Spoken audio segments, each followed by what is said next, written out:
اب پرابلم یہ ہے کہ تقدیر دو طرح کی ہے، ایک تقدیر ازل ہے اور ایک تقدیر معلق ہے۔ تقدیر ازل کیا ہے؟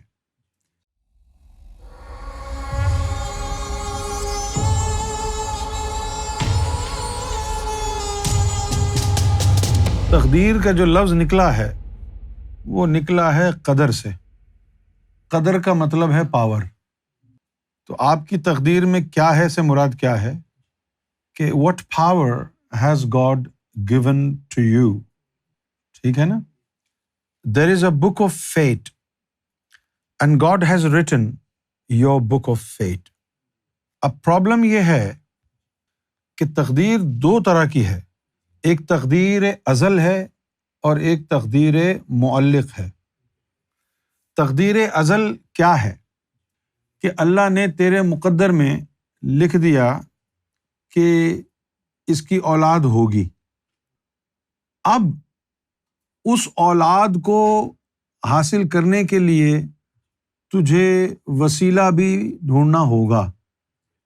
کسی عورت سے شادی کرے گا، وہ پریگننٹ ہوگی، بچہ ڈیلیور کرے گی تو تیری اولاد ہوگی۔ ایسا نہیں ہے کہ آپ کی مقدر میں اولاد ہے، بغیر شادی بغیر عورت کے بچے جو ہے اوپر سے نیچے آپ کے گھر میں گر جائیں گے، ایسا نہیں ہوگا۔ جیسے کہ آپ نے فرمایا کہ یہ دنیا عالم الاسباب ہے، تو اپنی اس تقدیر کو حاصل کرنے کے لیے سبب ڈھونڈنا پڑے گا، سبب بنانا پڑے گا۔ تو جو اللہ نے آپ کی تقدیر میں لکھا ہے اس کے لیے آپ کو محنت کرنی پڑے گی، سبب ڈھونڈنا پڑے گا، پھر وہ تقدیر آپ کو مل جائے گی۔ اور اگر تقدیر میں وہ چیز نہیں لکھی ہے تو پھر آپ لاکھ اسباب ڈھونڈ لیں، محنتیں کر لیں، کچھ نہیں ہوگا۔ بہت سے لوگ کہتے ہیں کہ زندگی موت اللہ کے ہاتھ میں ہے، موت سے کیا ڈرنا۔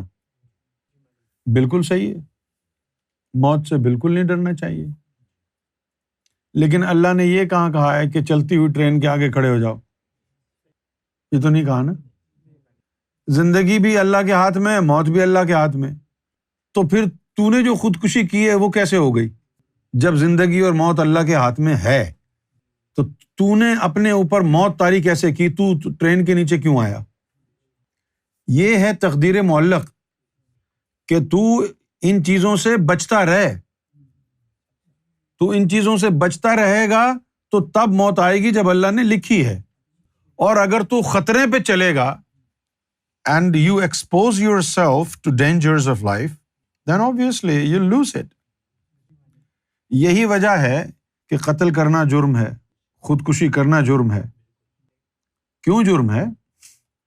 کہ بھائی یہ بندے نے خودکشی کر لی، اب اس کی روح نے نہ جانے بعد میں اس کو کوئی مرشد کامل مل کے اس کو ایمان کی دولت مل جاتی، ولی بن جاتا۔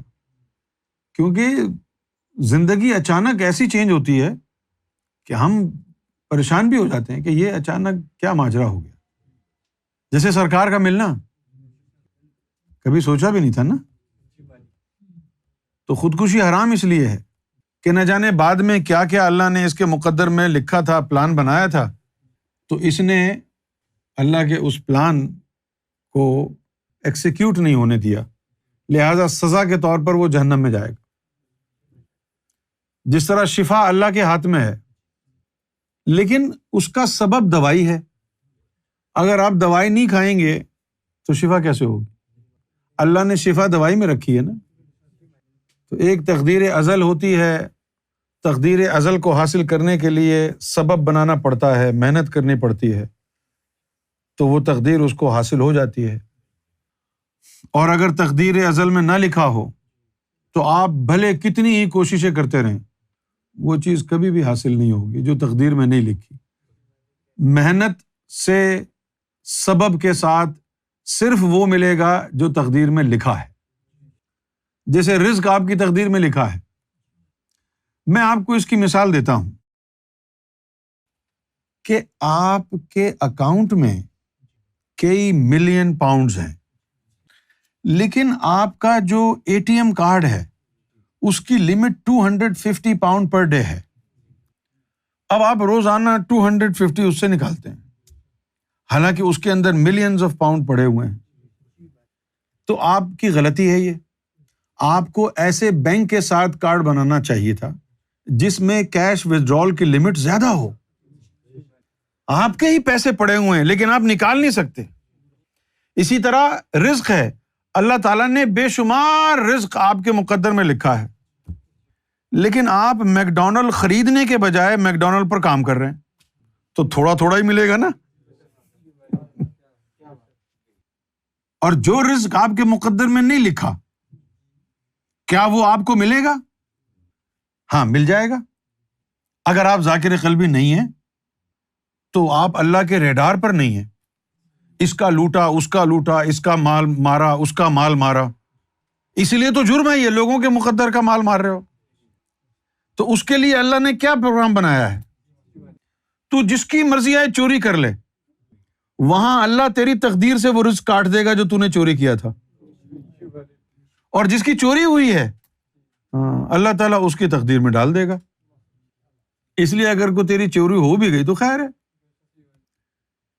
ایک دفعہ سرکار کے آستانے پر سرکار کے پاس گئے تو وہ جو خدام تھے انہوں نے آ کے صبح سرکار کو بتایا کہ سرکار ہماری جو بھینسیں تھیں وہ کوئی رات کو چرا کے لے گیا. تو سرکار مسکرائے اور فرمایا کوئی ضرورت مند ہوگا، اچھا ہے لے جائے. کیا انداز ہے اور کیا اپروچ ہے. کوئی ضرورت مند ہوگا، خیر ہے. یہ بات تو سرکار نے ہم کو سمجھائی کہ اگر کوئی آ کے تیرے گھر کھاتا ہے تو اپنے مقدر کا کھاتا ہے. تو نے 100 آدمیوں کی دعوت پکائی، 100 آدمیوں کو کھانا کھلایا، تو تیری تقدیر میں سے اللہ صرف تیرا کھانا نکالے گا. ان 100 آدمیوں کا کھانا تیری تقدیر میں سے کم نہیں ہوگا، ان کی تقدیر سے نکلے گا. جن کی یہ بات سمجھ میں آ جاتی ہے تو پھر جو ہے وہ اپنا ہاتھ کھول دیتے ہیں، ان کو پتہ ہے یہ سب اپنی تقدیر کا کھا رہے ہیں. یہ ہے سخی بننے کا فارمولا. اب میں ان لوگوں کو بولتا رہتا ہوں یار مٹھائی وٹھائی لے آئے کرو لوگوں، تو یہ کہتے ہیں جی ہمارے پیسے ویسے خرچ ہوتے. پیسہ تو خرچ ہو رہا ہے، لیکن کتنے لوگوں کو لا کے مٹھائیاں بسکٹ کھلاتے ہو؟ تو اللہ تعالیٰ تمہارے مقدر کو ٹاپ اپ کرتا رہتا ہے. کوئی غریب نہیں ہوتا، کوئی امیر نہیں ہوتا. جتنا جس کے مقدر میں ہے اس سے کم اور زیادہ ہو نہیں سکتا. اب جو مقدر میں ہے نا اس کو حاصل کرنے کے لیے تجھے سبب بنانا پڑے گا، وہ گھر بیٹھ کے نہیں آئے گا. یہ تقدیر ازل ایسے ہی ہے کہ جیسے بھائی آپ کے پاس پیرس کا ویزا ہے، تو جب آپ سفر کریں گے جائیں گے تو پہنچ جائیں گے پیرس. نہیں سفر کریں گے تو ویزا رکھا کا رکھا رہ جائے گا. ویزے کا مطلب تھا تو جا سکتا ہے اگر جائے تو. ویزا لگا ہوا ہے جا سکتا ہے لیکن وہ گیا ہی نہیں. اور اگر ویزا نہ ہو تو جائے گا بھی تو تجھے ڈپورٹ کر دیں گے، ویزا ہی نہیں. اس کو سمجھنے تقدیر سے کہ اگر تیری تقدیر میں کچھ ہے تو اس کے لیے تجھے محنت کرنی پڑے گی. ویزا لگا ہوا ہے، سفر کر کے پہنچنا ہوگا، اور ویزا لگا ہوا ہے اور تو جاتا ہی نہیں ہے تو پھر وہ ویزا رکھا کا رکھا رہ جائے گا، لگا کا لگا ایکسپائر ہو جائے گا کسی دن.